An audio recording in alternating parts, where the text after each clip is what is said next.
Il y a 5 ans, Londres devenait la ville organisatrice des JO de 2012.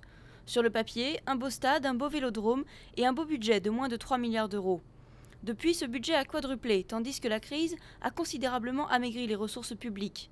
À 2 ans du coup d'envoi des Jeux, le gouvernement doit faire des économies sur les travaux. Les Jeux Olympiques constituent clairement l'événement à venir le plus important du pays. Et cet événement arrive avec en toile de fond le plus gros déficit budgétaire jamais connu par le Royaume-Uni en temps de paix. Donc il est évident que les Jeux Olympiques doivent porter leur part du fardeau et contribuer à rembourser la dette nationale. Objectif, économiser plus de 800 millions d'euros sur un budget global de 11 milliards. Mais organiser les JO en temps de crise n'a pas que des inconvénients. La construction et l'aménagement du site olympique sont une aubaine pour le secteur du BTP qui a besoin de rebondir. D'ici 1 an, le stade olympique, le centre aquatique et le vélodrome devront être achevés pour les tests et les répétitions.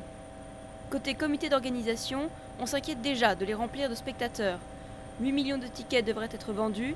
Il s'agit d'éviter que des rangées de sièges restent vides, comme c'était parfois le cas à Pékin en 2008.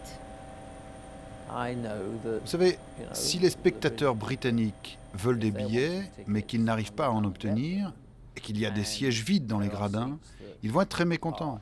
Aussi mécontents que je le serais, moi, à leur place.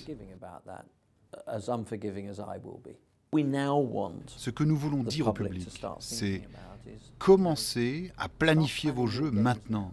Si vous attendez 1 an, vous n'aurez peut-être pas la chance d'être bénévole ou d'obtenir des billets. Autre promesse faite aux contribuables, aucune construction permanente ne doit rester inutilisée après les Jeux. Il faut concevoir et construire en pensant à la suite, à l'après-jeu, dès le début, dès le tout début. Toujours avoir en tête l'usage à long terme. Nous devons faire en sorte que ça marche pour les Jeux tout en nous demandant à quoi cela va ressembler après, comment ça va marcher. Cette idée a été notre fil conducteur pendant toutes ces années de préparation. Enfin, le comité aura comme lourde tâche d'organiser les transports vers le parc olympique à Stratford, dans l'est de Londres. D'ici à 2012, il est prévu qu'un train arrive sur les lieux toutes les 15 secondes.